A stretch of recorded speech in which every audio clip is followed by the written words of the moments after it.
Hello, everyone. Good afternoon.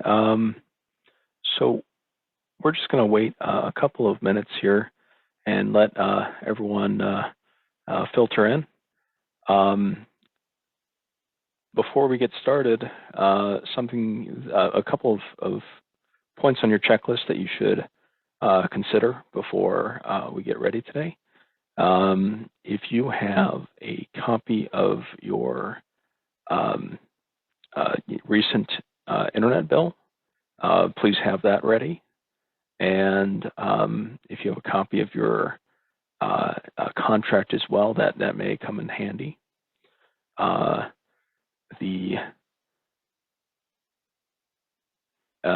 You will also need to sign into the E-Rate Productivity Center EPC portal. So if you haven't done so already, please go ahead and log in, and I will give everyone the link to that page in the chat there. That's the https://portal.usac.org/suite. And if you have not done so already, take a few minutes to log in. And if it's been a while since you last logged in, you may need to reset your password. So as we're waiting for a couple of last folks to join, let's take a moment to all log in and be ready to file the Form 471.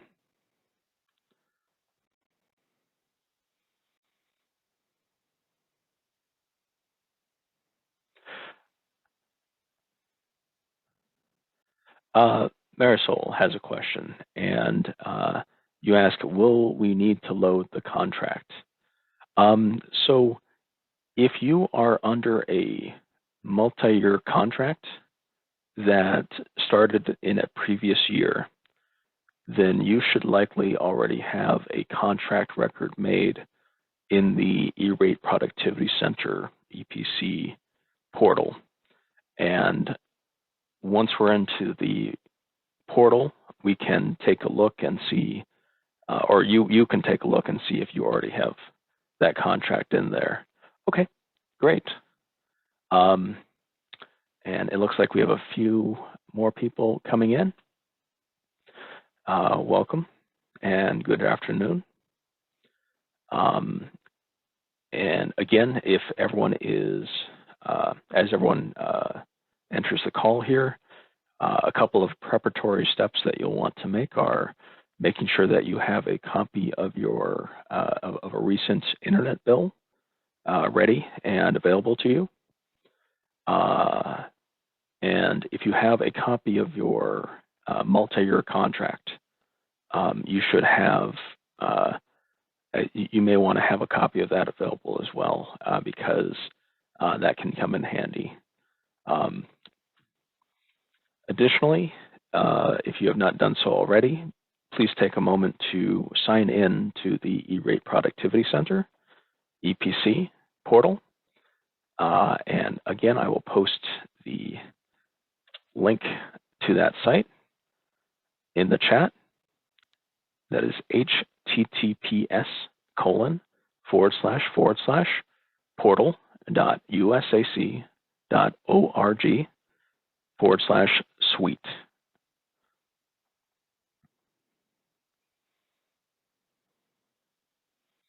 And take a moment to either log in or reset your password. If it's been a while since you've logged in, I believe 60 days is the turnover at which point the one portal system will require you to reset your password. So let's just give that a moment before we get into the meat of the Form 471.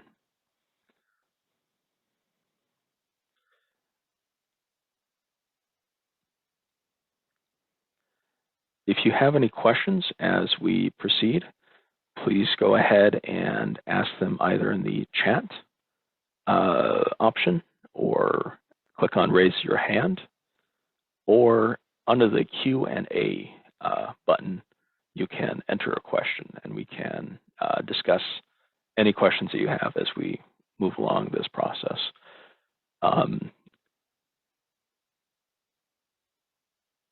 Additionally, I should take a moment to introduce myself. My name is Kyle Lewis. I'm with the E-Rate Central consulting company that works alongside the Texas State Libraries Archives Commission for the Libraries Connecting Texas project. Additionally, on the call, providing some background support is Patty Hollingsworth. She'll be helping us all out with helping to answer any questions we walk through.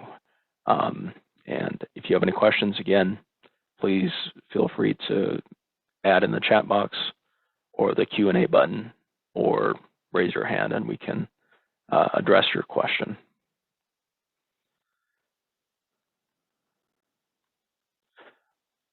Okay. So if everyone has already logged in to the E-Rate Productivity Center EPC portal via the link in the chat box, then we can get started. I'm going to share my screen and show a practice portal example of what you all are going to do today as we walk through it. So you should all now see my screen.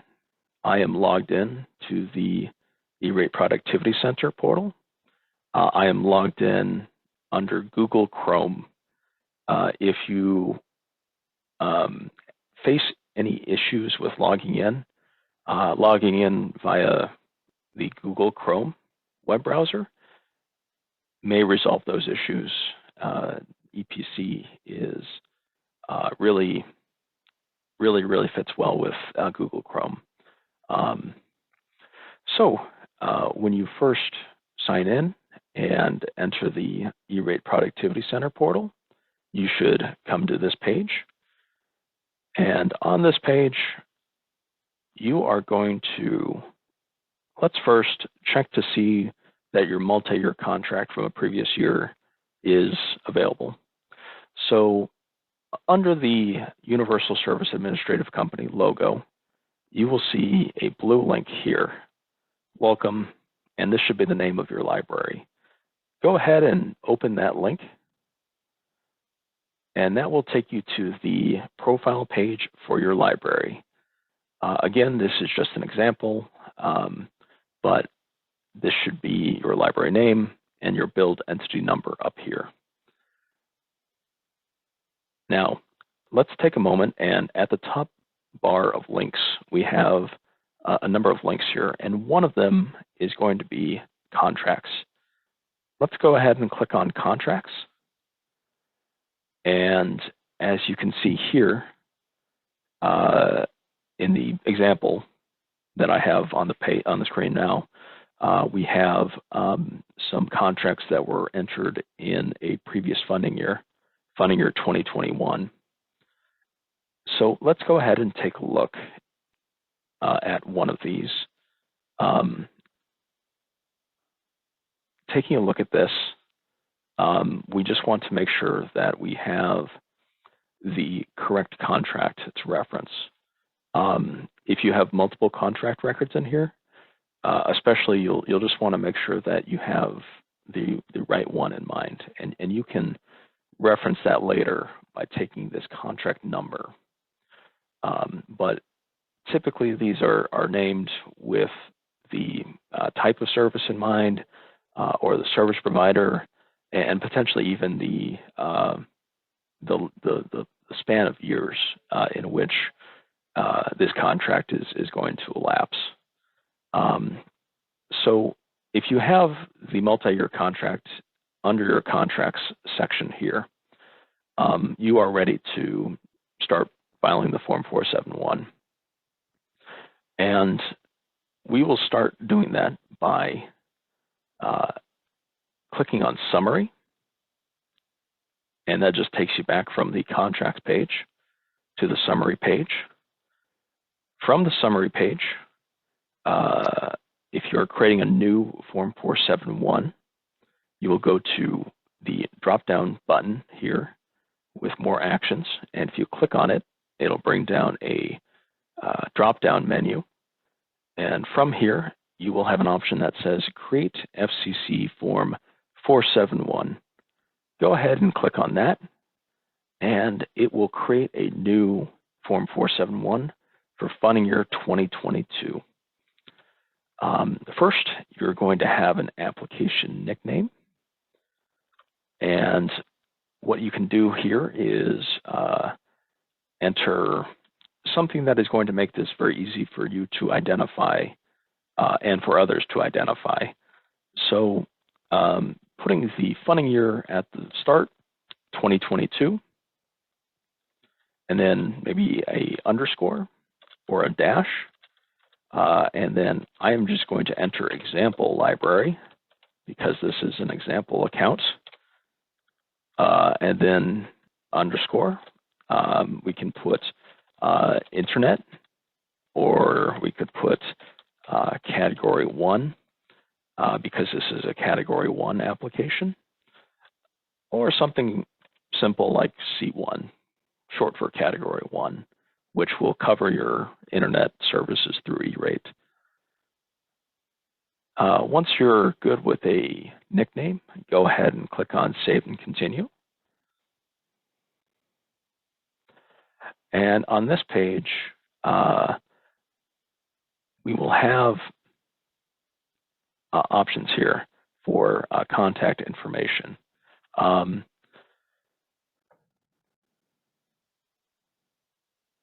You may list yourself as the main contact person. However, we definitely suggest in the holiday summer contact information, entering LCT at eratecentral.com. And that's our primary email address that we'll be able to reference and help you with, essentially, if they're not able to reach the primary contact here. So go ahead and take a moment to enter LCT at eratecentral.com in the holiday/summer contact information. And when you have that entered, go ahead and click on Save and Continue. Now on this page, you will select the category of service that this application is for. For most LCT applications, this is going to be category 1. And you'll notice that category 2 becomes grayed out because you can only select either category 1 or category 2. I think a small handful of LCT libraries are also filing a category 2 Form 471. If you have questions about that, please reach out to us and we can discuss that on a case-by-case basis. But for category 1, data transmission and or internet access, we'll just save and continue. On this page, this will list the entity information. If this is an independent library, then you'll only have the one library there.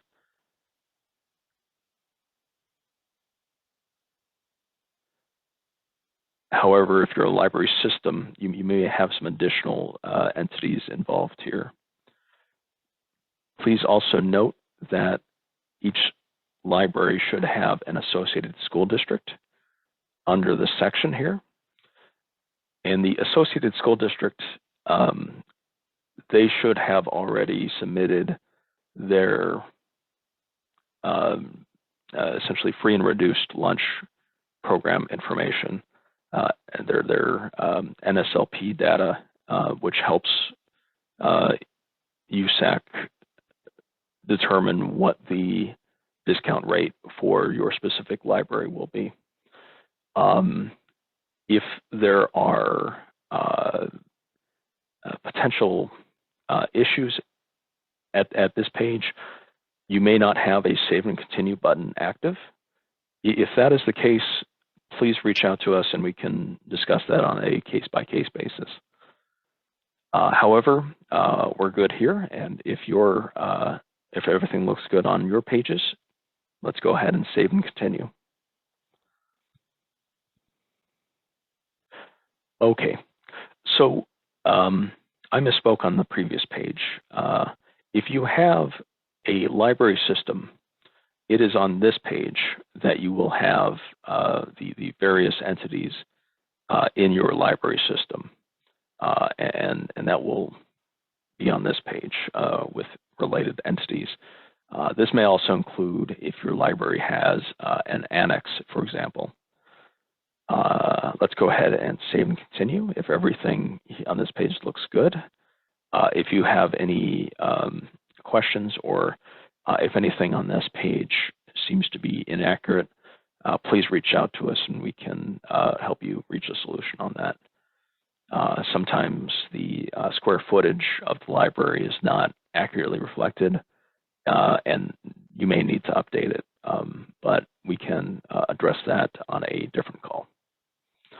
Let's go ahead and save and continue.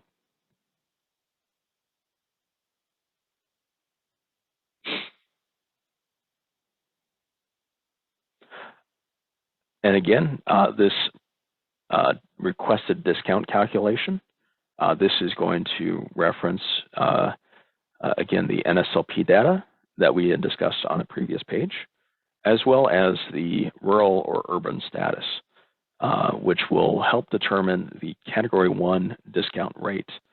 Now, yours may be anything from, I believe, 40% up to 90%.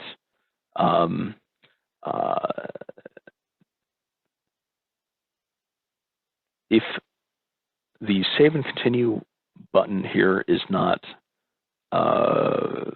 available, or if it's grayed out, again, please reach out to us and we can help you make the changes and updates needed to progress in the application. Otherwise, if all looks good, save and continue. All right, and here we are now at the funding request page. Now, for multi-year contracts, this may be a little bit easier than it is when you first entered these FRNs, because let's go ahead and just click on Add FRN. And that is going to bring us to the funding request key information. Again, you're going to have a funding request nickname, and an easy way to identify this may be either putting in the type of service, either just internet, or the bandwidth that you receive, whether that's 100 Mbps or 1 Gbps or anything else. If you want to put your service provider in this nickname as well, you can do so. Essentially, whatever makes it easiest for you to identify. Is this funding request a continuation of an FRN from a previous year? Now, if you filed a Form 471 last year, then, and under a multi-year contract, then this is something that you can click yes on. And this is something now that you'll need to reference either on a previous Form 471 number, previous Form 471, or if you are not certain about it, please feel free to ask us in chat, and we can help you determine what that previous year FRN number may be. But a previous year FRN number for this example library, I'm going to have to look that up. And you know what? Since we're in here in the Epic portal, I'll show you folks how to look that up right now as well. So what I'm going to do,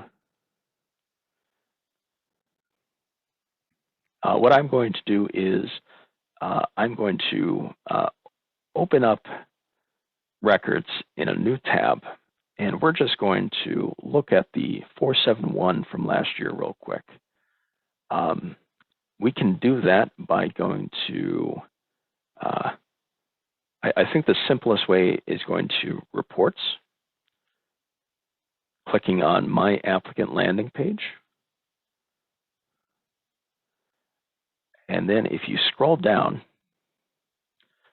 to the very bottom here, you'll see a drop-down menu for FCC Form. And if you click on it, you can select which type of form you are looking for. And we'll want to look for a Form 471. And funding year, we will want to look at funding year 2021. And if you have multiple entries here, what you are going to be looking for is the option that is committed. That is not the case here because this is an example library, but you will want to look for a funding year 2021 committed Form 471. We are going to use this as an example,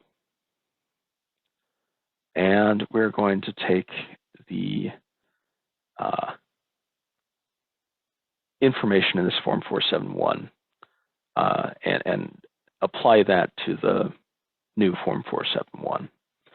So in order to download a copy of that, you can click on Original Version. You may also have an updated version available.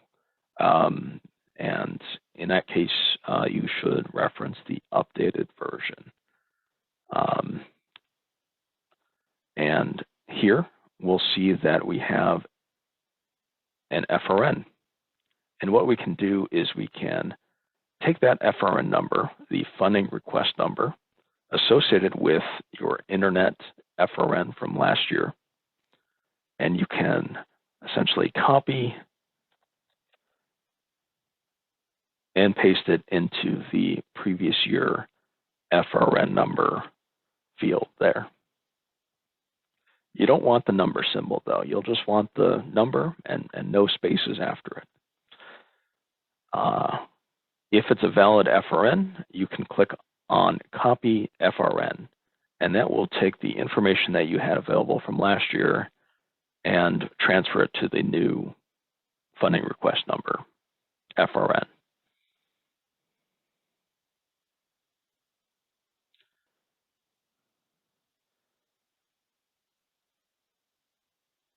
All right, and since you already have that FRN number copied, what you can do is you can paste that in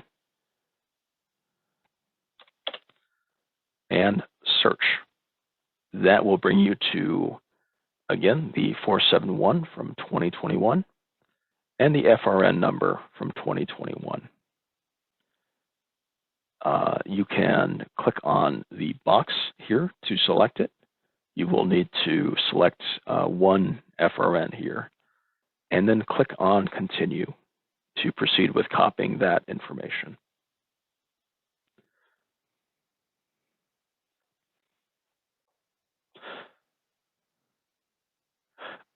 Not a problem. Which section are you following from? What was the last thing that you had seen?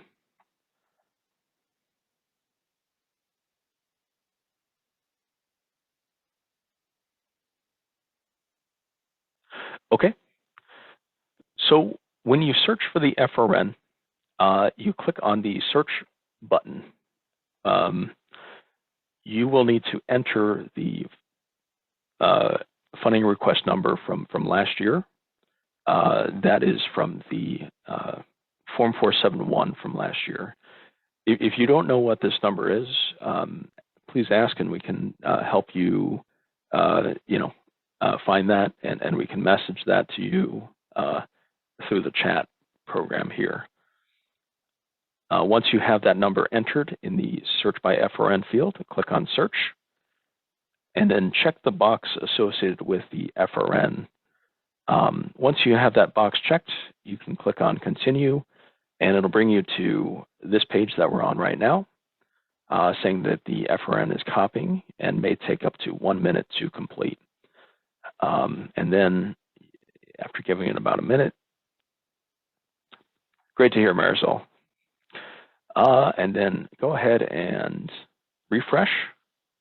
And if the FRN is successfully copied, it will say FRN has been successfully copied. From there, you can click on Continue. And great. So we have this page entered. And you'll notice now that this service type drop-down menu is now grayed out. And that's because it has copied the information from your previous year FRN, and it has set it as data transmission and or internet access. So from here, we can click on Continue to check the rest of the contents of the FRN to make sure everything lines up. We have the contract selected, and tariff and month-to-month are grayed out and not selectable. Because you're under a multi-year contract, this should be contract. Don't click on it, just leave it as it is, and let's go ahead and continue. On this page, we are going to be referencing the multi-year contract. This is referencing the multi-year contract that we saw in the contracts page up here. And since we checked that previously and we're able to determine which of the contracts we're going to be referencing, we can make sure and just double check the information in here to make sure it's all accurate. So in your situation, it may look a little bit different, but just check your service provider, make sure that's right. Check to see the expiration date of your contract, and check to see the remaining contract length, and make sure that you're within it still, or that you at least have voluntary extensions available to use if not. Given that all this information is accurate and you don't need to make any changes, what we can do then is enter the service start date. Now, for Category 1 services, and under a multi-year contract, this should be July 1st of 2022, and that is the first day. That is a great question. So if you do not have, so if this section does not say anything, it may be that you do not have a contract record associated with the Form 471 from last year, in which case we may want to discuss with you what you may need to do in the upcoming funding year. It may just mean that we'll have to help you enter a contract record that is not currently available yet. The contract record is something that we addressed in a previous webinar, a previous Come File With Us webinar that we held last week, and I'll be happy to share a link to that in the chat once we're done with this call. Additionally, a recording of this call will be available on our YouTube archive as well. But for the time being, if all the information up here looks good, we can enter the service start date, July 1st, 2022, which is, again, the first date of the funding year 2022. As long as there's no interruption of service, this should be the start date. And what is the date your contract expires for the current term of the contract? Now, depending on what year of the multi-year contract you're in, you should check to see that, confirm what the contract end date on your contract is. If it started at the start of funding year 2021, and you have a 3-year contract or a 36-month contract, then you are in the second year here on that multi-year contract, and you would just put essentially the June 30th, 2024. Again, that's one example. If you need help finding your contract end date on your copy of the contract, or if you are having, if you are uncertain, if you're uncertain of what the contract end date is, or if you're uncertain on whether you can exercise voluntary extensions, please reach out to us after this call, and we can discuss how to move forward with those.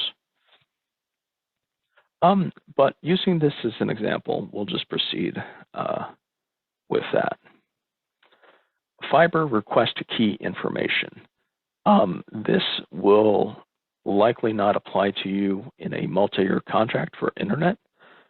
However, this is largely related to if you have special construction associated with the installation of fiber at your library. If you have any questions about this, please reach out to us after this call, and we can check to see if this applies to you if you're concerned about it. Again, if you have not installed fiber to the library in this year or previous year, this almost certainly does not apply to you. Let's go ahead and click on Continue. Under the narrative, the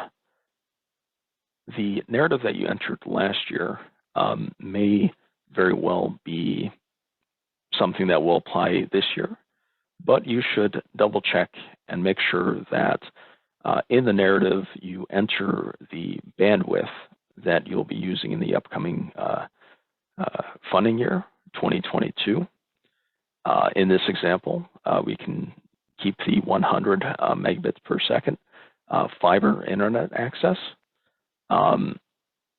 If you are not under a fiber contract, if you have something like cable or DSL, then it's not necessarily a symmetrical service. Fiber will typically be both in terms of upload and download speeds the same. If you're using cable or DSL, then you may want to consider entering the download speed first, 100 Mbps, and then whatever your upload speed is separately. We'll say 35 Mbps upload. And in that format, that's should be clear to whoever is looking at this narrative. Otherwise, you can type in the full words download and upload. And then in the case of an independent library, you are likely receiving direct internet access. However, if you are in a library system, this may differ depending on what the service is. You may be receiving a wide area network, in which case the direct internet access language will not be appropriate. But if you're receiving internet directly to the library, independent library, you can just keep in direct internet access. From there, let's go ahead and save and add / manage FRN line-items. And you'll notice that last year, this was, you'll notice the FRN line items that were entered into your FRN last year. And what we can do is click on the blue link associated with one or the other of these and go into it and check that the information all looks accurate still. You'll notice that there's a function, type of product, quantity, one-time quantity, and the total eligible FRN line item cost for the year. Let's go ahead and click on the line item 0.001. And that will bring us to the options that were selected last year. This is internet access, fiber, Ethernet. If you had a change in service or if you had an upgrade in bandwidth since last year, please let us know and we can help you adjust any changes that may have been made from the previous year, and just make sure that that's accurate to what your current service is. Let's go ahead and save and continue. Again, bandwidth, if that has changed under your contract, please let us know and we can work with you to figure that out. Burstable bandwidth, if you filed this in a previous year, you likely selected no. Burstable bandwidth is a specific function that is detailed in contracts that is used for specific cases that may not be applicable to your library. Let's go ahead and click on Save and Continue. And here, we'll just want to double check that this information is correct. Is this a direct connection to a school, library, or a non-instructional facility, NIF, for internet access? So, as we discussed before, if this is a independent library receiving internet directly, this should remain as yes. Does this include firewall services? No. Is this a connection between eligible schools, libraries, and non-instructional facilities, NIFs? This will be a no for direct internet access. However, if you're in a library system, depending on what the service is, and if it's bringing, if it has circuits to multiple libraries, then it is likely going to be the case that you'll want to have this selected as no and this selected as yes.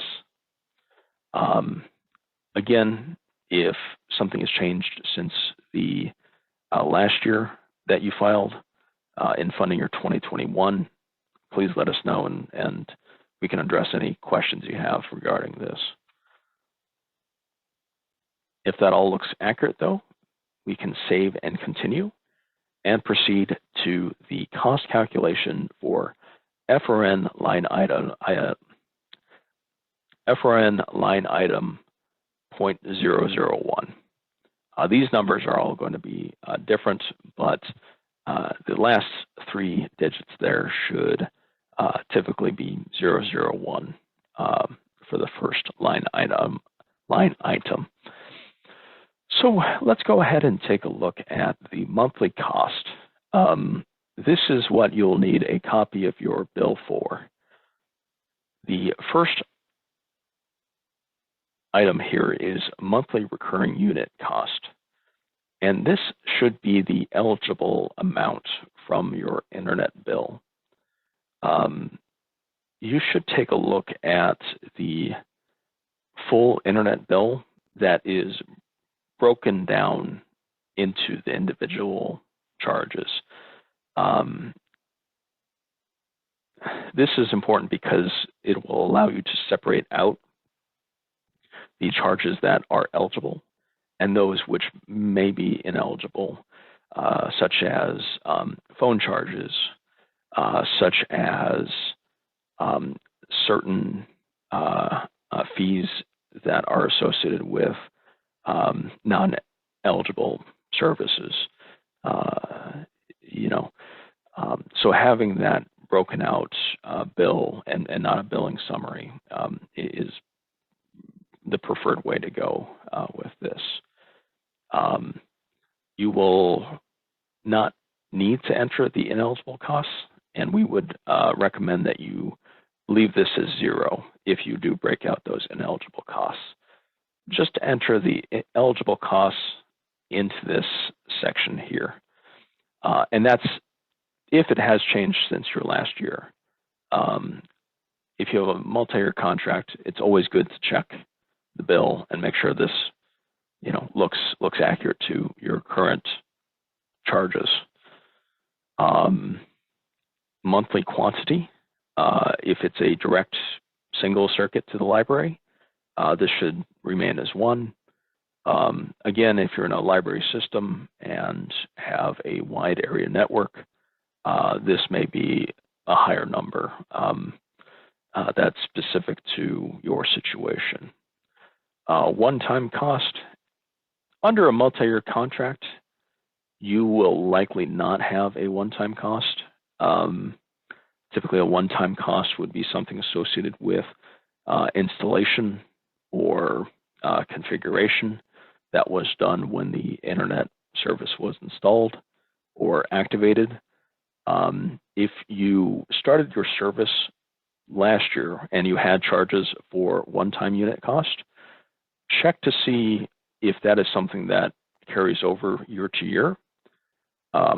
If not, then you can replace this section with 0 to reflect that there are no new one-time unit costs associated with your internet service. And if there are none, then these should all be 0. $0, $0, and 0 quantity. And if all looks good, and if that has been updated, if you had any changes, you can save and continue.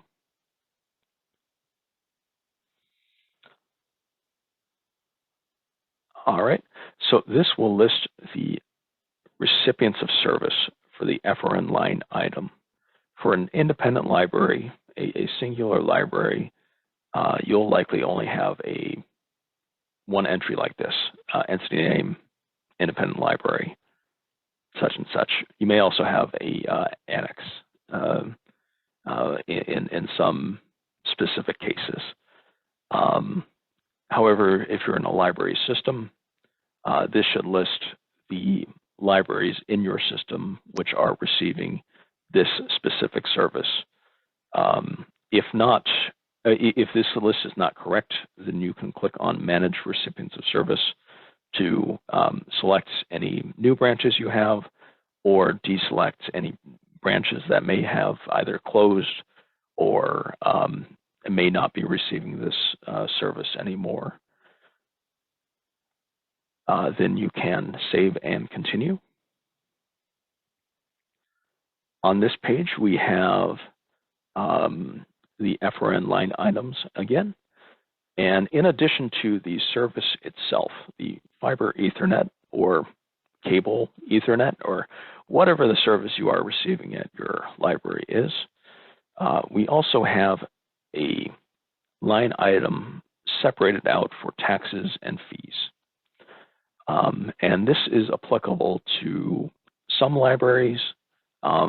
It's not applicable to all libraries, but on your bill, this is another good reason to look at the bill that breaks down all the charges, including any taxes and fees.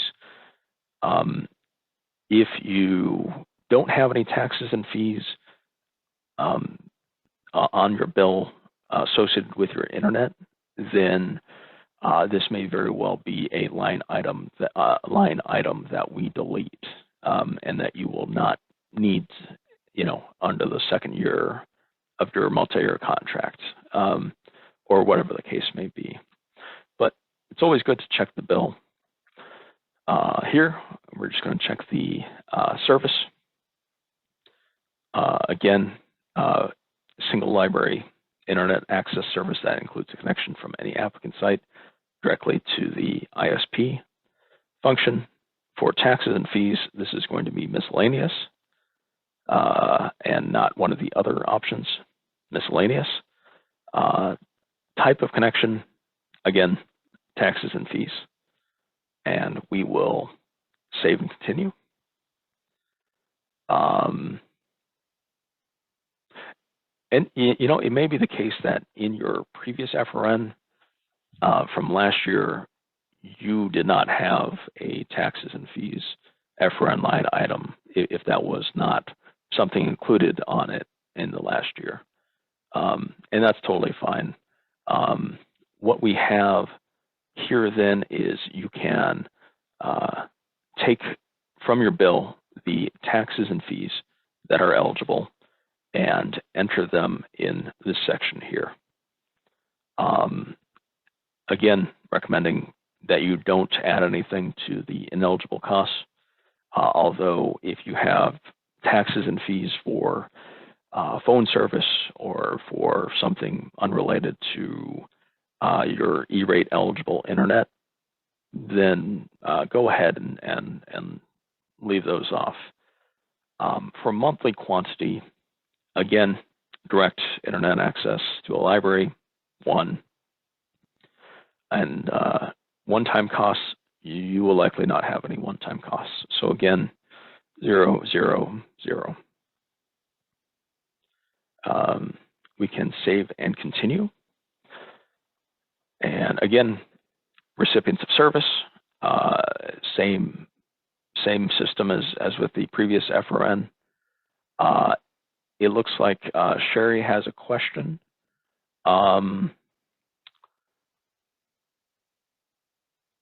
I'm going to open up the. Do you have a mic, Sherry? Because I can give you a moment here to talk about your question if you want to talk on it, or you can type it in the chat there.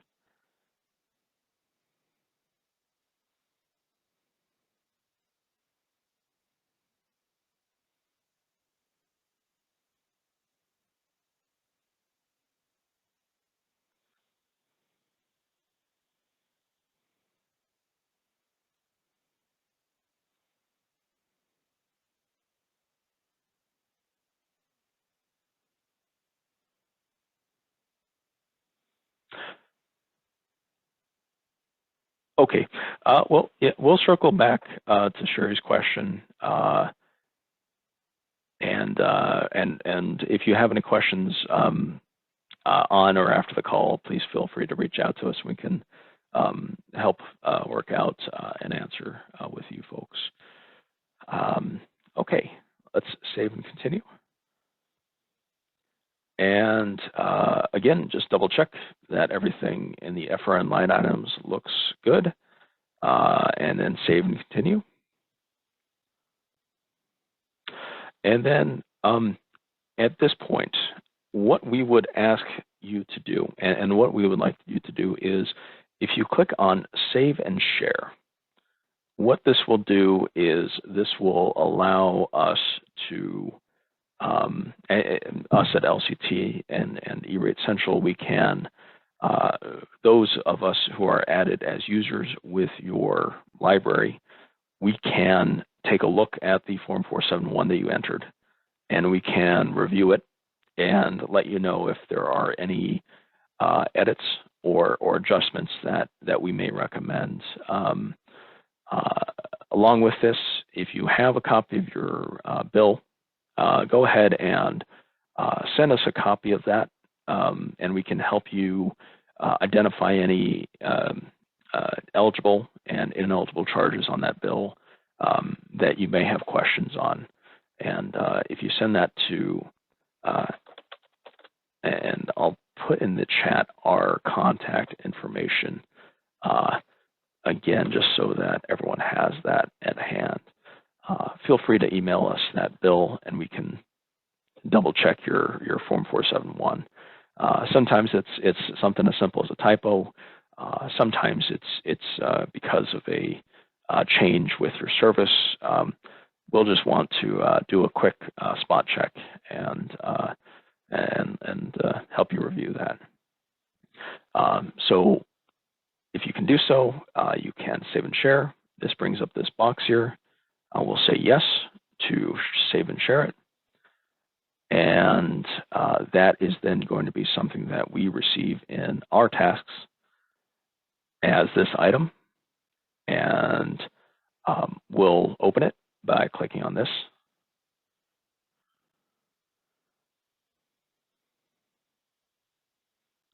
Okay, so this is a bad example because this library example user does not have any other associated users, but it'll look a little bit different, and on our end, we'll open it and accept it and look over it before letting you know about any potential changes.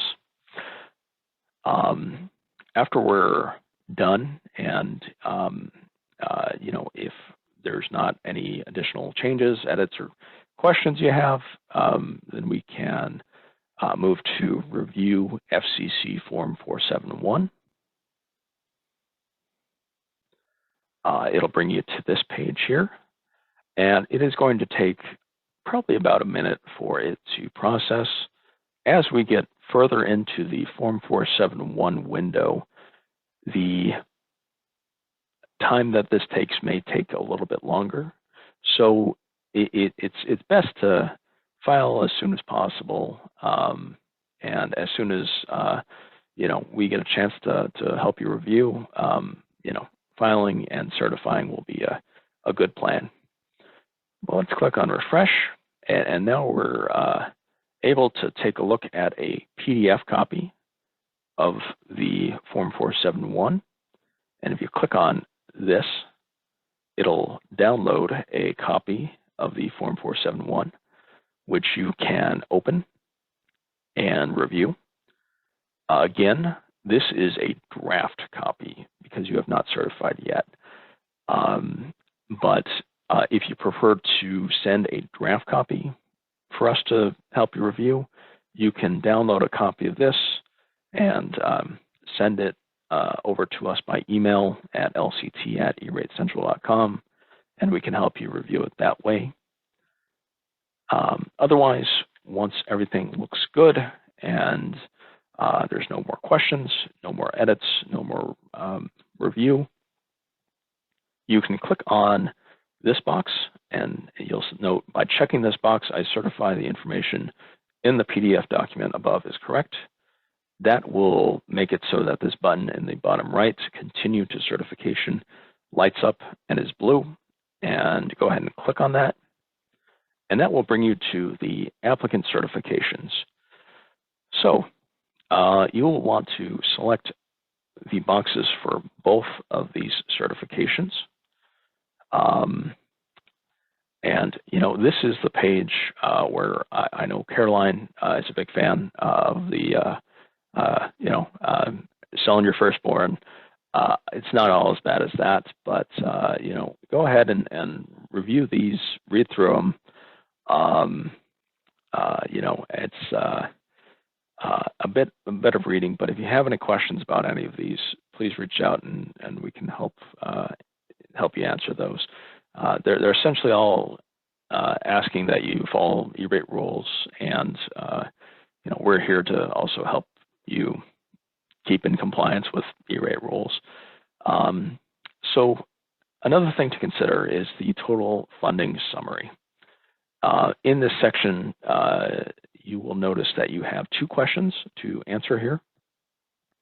And are you receiving any of the funds directly from a service provider, listed on any of the FCC Forms 471 filed by this entity, billed entity for this funding year, this should be a no. If for some reason this is a yes, please let us know before certifying, and we can figure out what you may need to do in order to resolve that, because this could be construed as a conflict of interest if you are receiving a funding like that. Has a service provider listed on any of the FCC Forms 471 filed by this billed entity for this funding year assisted you in locating funds needed to pay for your non-discounted share? Again, this should be a no. You'll also notice that there's a field here for total budgeted amount allocated to resources not eligible for E-rate support. Something that you can do with this is, if you have a copy of your budget and you have essentially the expenses for the year for technology purposes at the library that are not associated with internet, then you could enter that figure here. Essentially, this is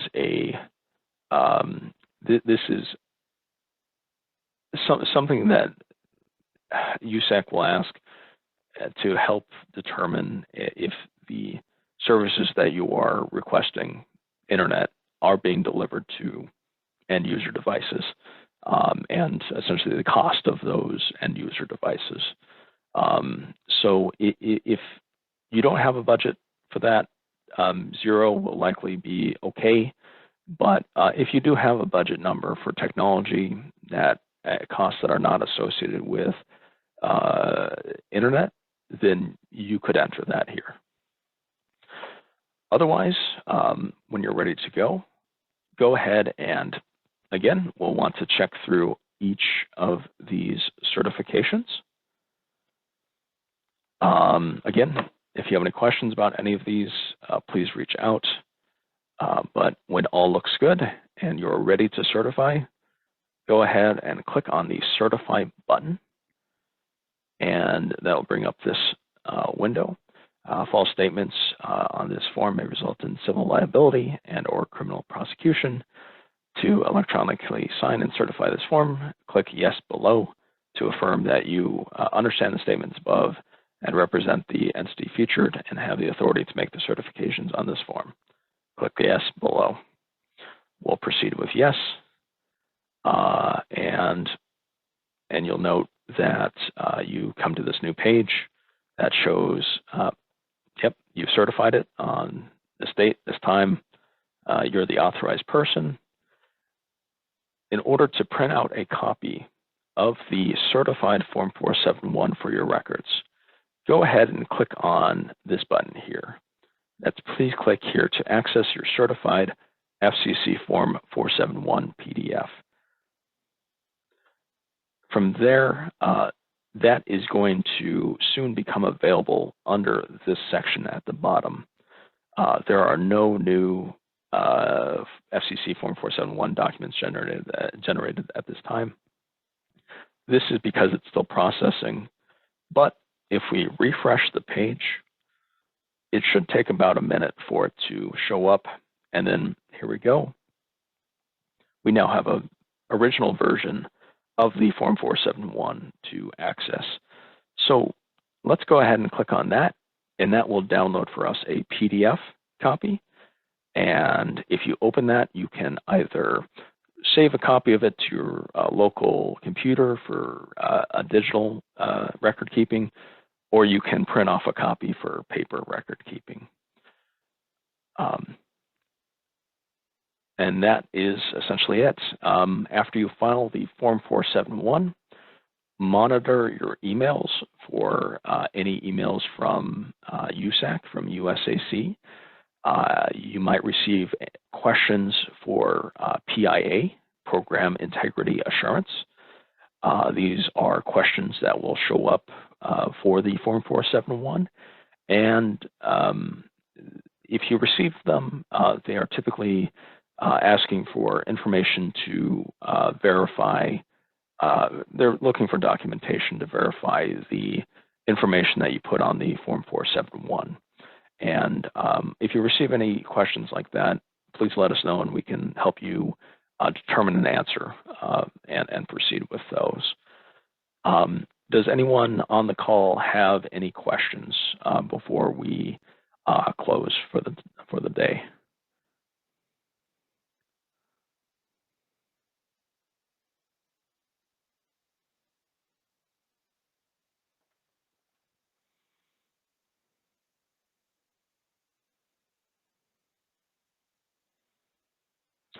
Okay, well, if there's no questions, I am going to repeat our contact information. The lct@eratecentral.com is our email address.